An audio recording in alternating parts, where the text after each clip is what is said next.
जय हिंद, जय भारत। कर्मचारी, पेंशनर और फैमिली पेंशनर्स के वेलफेयर से जुड़ी जानकारियों के साथ मैं रीना सुथार आप सभी का स्वागत करती हूँ। आज के इस वीडियो में 8वें वेतन आयोग से जुड़े कुछ सवाल जो हमारे पेंशनर्स और फैमिली पेंशनर्स ने पूछे हैं, जिसका जवाब दूंगी। ऐसे सवाल जहां ये पूछा गया है कि क्या ईरान और अमेरिका का जो ये युद्ध हो रहा है, इसका असर 8वें वेतन आयोग पर पड़ेगा। आज के इस वीडियो में विस्तार से इसके बारे में बात करेंगे।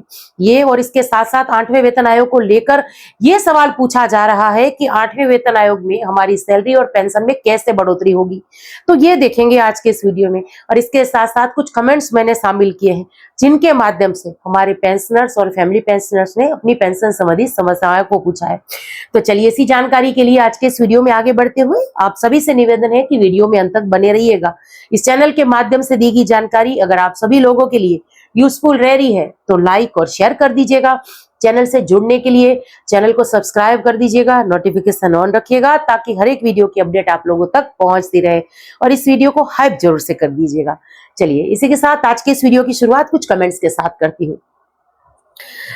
देखिए, हमारे पेंशनर्स पूछ रहे हैं कि मैडम, मेरा एक सवाल है कि ईरान का जो युद्ध हो रहा है अभी यूएसए इजराइल के साथ, इसका 8वें वेतन आयोग पर क्या असर पड़ेगा। तो देखिए, ईरान और अमेरिका का जो अभी युद्ध है, ये अभी रुकने का नाम नहीं ले रहा है, बल्कि अगर बात करूं तो दिन ब दिन जो है स्थिति वो बेहद ही गंभीर होती जा रही है। और डेफिनेटली इसका प्रभाव जो है आने वाले दिनों में हमारे देश पर तो पड़ने ही वाला है। ऑयल्स की कीमत पर बढ़ोतरी तो होगी ही, लेकिन इसके साथ साथ गैस की कीमतों की भी बात करें, और अगर पेट्रोल डीजल के दाम बढ़ते हैं तो हर चीज महंगी होगी। ये तो एक नुकसान होने ही वाला है इस युद्ध से। हमें ही नहीं, सिर्फ हमारे देश को ही नहीं बल्कि पूरी दुनिया को इससे नुकसान होगा। लेकिन इसके साथ साथ अगर 8वें वेतन आयोग पर पड़ने वाले नुकसान की अगर बात करूं तो देखिए, हमारे इस 8वें वेतन आयोग के बजट और टाइमिंग पर कुछ असर जरूर से पड़ सकता है। हालांकि अभी इसके बारे में कहना थोड़ा जल्दबाजी ही होगा, पर मैं पूरी कोशिश करूंगी आने वाले दिनों में विस्तार से इस पर एक वीडियो अपलोड करूंगी और हमारे कर्मचारी पेंशनर्स और फैमिली पेंशनर्स के साथ हम इस बात को साझा करेंगे कि कैसे एक युद्ध जो है, एक जो देश उस युद्ध में होते हैं उनको तो पीछे करता ही है, पर पूरी दुनिया पर उसका कितना गंभीर असर पड़ता है, हर एक मानव जीवन पर उसका कितना गंभीर असर पड़ता है, उस पर हम बात करेंगे। लेकिन आज जो आपने सवाल पूछा है कि 8वें वेतन आयोग पर असर पड़ेगा, तो डेफिनेटली 8वें वेतन आयोग पर असर जरूर से पड़ेगा, ऐसा मेरा मानना है। इस बारे में आपकी क्या राय है, कमेंट्स के माध्यम से जरूर से शेयर करिएगा। चलिए, अगला कमेंट है, एक लिख रहे हैं कि ये कैसे पता करें कि कम्यूटेशन का पैसा जो है वो कट रहा है या नहीं कट रहा। देखिए सर, कम्यूटेशन आपका कट रहा है, अगर जो आपकी पेंशन आ रही है उससे कितना कट रहा है, कब तक कटेगा, अमाउंट कितना है, ये सही जानकारी जो है आपको आपकी पेंशन स्लिप से मिलेगी। अगर बैंक से पेंशन आ रही है तो आपको बैंक के पास जाकर पेंशन स्लिप मांगनी है। बैंक आपको मना नहीं कर सकेगी, क्योंकि केंद्र सरकार का ये आदेश है कि हर एक पेंशनर्स, फैमिली पेंशनर्स को उसकी पेंशन स्लिप मिलनी चाहिए। मेरे पास केंद्र सरकार के उस आदेश की कॉपी भी है, आप चाहे तो व्हाट्सएप पर संपर्क करके मांग सकते हैं, मैं वो प्रोवाइड करा दूंगी, दे दूंगी। इसके साथ साथ अगर मैं बात करूं स्पर्श से जो पेंशन ले रहे हैं, ऐसे हमारे डिफेंस के पेंशनर्स, फैमिली पेंशनर्स की, तो हमारी जो पेंशन स्लिप है वो स्पर्श में हर महीने आ ही जाती है। उसको भी डाउनलोड करके आप जो है ये जान सकते हैं कि आपका कम्यूटेशन पीरियड कब तक का है, कितना अमाउंट कट रहा है, ये सारी जानकारी आपको स्पर्श से पेंशन स्लिप जो आती है उससे मिल जाएगी। सबसे आखिर में ये सवाल, और उसके बाद हम बात करेंगे 8वें वेतन आयोग के तहत हमारी सैलरी और पेंशन में जो बढ़ोतरी होने वाली है उसके बारे में। पहले अभी ये कमेंट देख लेते हैं। कल मैंने जो एक कमेंट का जवाब दिया था, जहां हमारे एक पेंशनर जो रिटायर होकर आए थे 73 में, और उन्होंने फिर केस वगैरह किया था 2015 में, और उसके बाद उनको 2022 में जो है डिसेबिलिटी पेंशन ग्रांट हुई थी एएफटी से, वो केस वगैरह करके।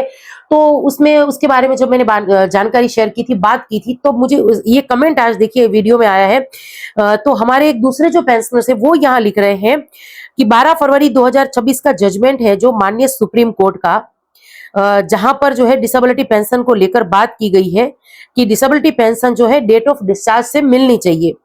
तो इनको ये एडवाइस दे रहे हैं, जिन्होंने भी वो कमेंट किया था उनको ये एडवाइस दे रहे हैं इस कमेंट्स के माध्यम से कि आपसे एडवाइस है कि आप पीसीडीएस से संपर्क करिए या फिर एएफटी के किसी अच्छे एडवोकेट से आप संपर्क करिए जो हमारे डिफेंस के जानकार हो।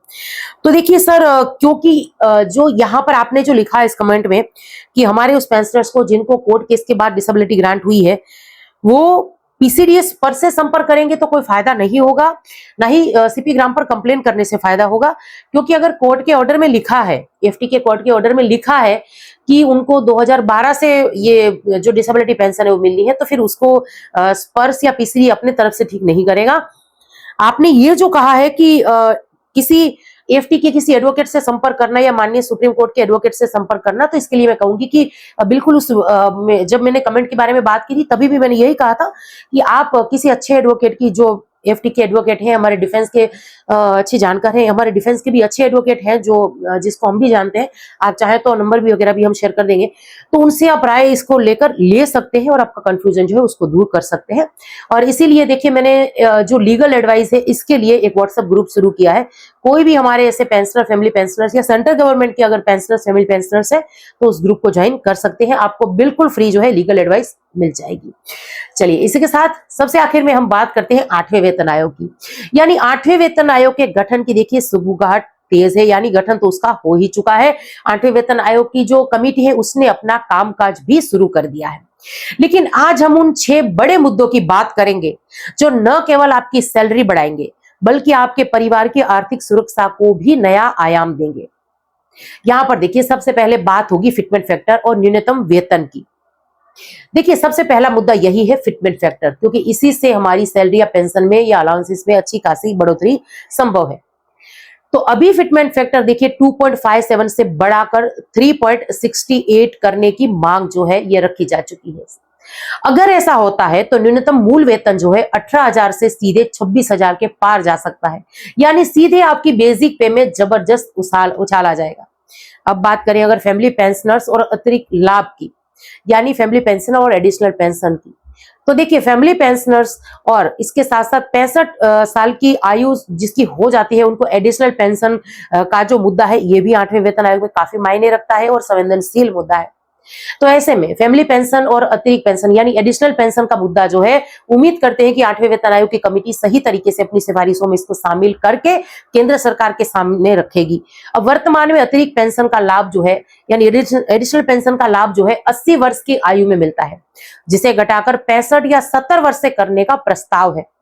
साथ ही फैमिली पेंशनर्स के लिए सम्मानजनक बढ़ोतरी की उम्मीद कर रहे हैं 8वें वेतन आयोग में, ताकि महंगाई के इस दौर में परिवार को आर्थिक तंगी का सामना न करना पड़े। इसके साथ साथ अगर बात करूं तीसरे चौथे मुद्दे की, तो मेडिकल अलाउंस देखिए तीसरा मुद्दा यही है, इसे 1,000 से बढ़ाकर 3,000 प्रति माह करने की चर्चा है और ये उन पेंशन भोगियों के लिए बहुत बड़ी राहत होगी जो जिन्होंने ईसीएचएस या सीजीएचएस के तहत अपना जो कार्ड नहीं बनवाया है और ऐसे जो कवर है वो वाले क्षेत्रों से वो बाहर रहते हैं, यानी उनके आसपास कोई ऐसे क्लिनिक्स नहीं है और दवाओं पर उनका भारी खर्चा रहता है। अब बात करते हैं वेतन मैट्रिक्स और भत्तों की। देखिए एचआरए, चिल्ड्रन एजुकेशन अलाउंस और पे मैट्रिक्स ये काफी महत्वपूर्ण हो जाते हैं हमारे कर्मचारी और पेंशनर्स के लिए। तो चौथा हमारा मुद्दा यही है, वेतन मैट्रिक्स और सुधार और भत्तों में भी सुधार जो है वो चाहिए। इसका पुनर्निरीक्षण होना चाहिए निचले और मध्यम स्तर के कर्मचारियों के लिए, पे गैप को कम करने और एचआरए और चिल्ड्रन एजुकेशन अलाउंस के लिए इसका जो स्लैब है इसको आधुनिक महंगाई के आधार पर अपडेट करने पर जोर रहेगा 8वें वेतन आयोग में, जो हमारे एसोसिएशन है उनका। क्योंकि देखिए जो मांग केंद्र सरकार के सामने कहें कि 8वें वेतन आयोग की कमेटी के सामने रखी जानी है, उसमें ये सारे मुद्दे जो है इसको शामिल किया जाएगा। ग्रेजुएटी और रिटायरमेंट बेनिफिट्स की अगर हम बात करते चले तो देखिए रिटायरमेंट के वक्त मिलने वाली ग्रेजुएटी की अधिकतम सीमा को भी जो है अभी नए दौर के हिसाब से बढ़ाया जा सकता है, जिससे रिटायरमेंट के बाद एक बड़ा आर्थिक राहत आपको मिल सकती है। इसके साथ साथ देखिए बहुत सारे ऐसे और हैं, जैसे कि मैंने अभी बात की कि अलाउंसेस में बढ़ोतरी भी चाहिए, सही अच्छी बढ़ोतरी चाहिए, फिटमेंट फैक्टर अच्छा खासा चाहिए जिससे हमारी सैलरी और पेंशन में बढ़ोतरी हो सके। तो ये कुछ मुद्दे हैं जो आने वाले दिनों में अगर केंद्र 8वें वेतन आयोग की कमेटी जो है सही तरीके से शामिल कर लेती है तो इसका अच्छा खासा लाभ हमें मिलेगा। पर आज के लिए यही जानकारी थी जिसको लेकर आई थी। अब जानकारी आप सब लोगों को कैसी लगी कमेंट्स के माध्यम से जरूर से शेयर करिएगा। इसी के साथ आज के इस वीडियो से विदा लेती हूँ। जय हिंद।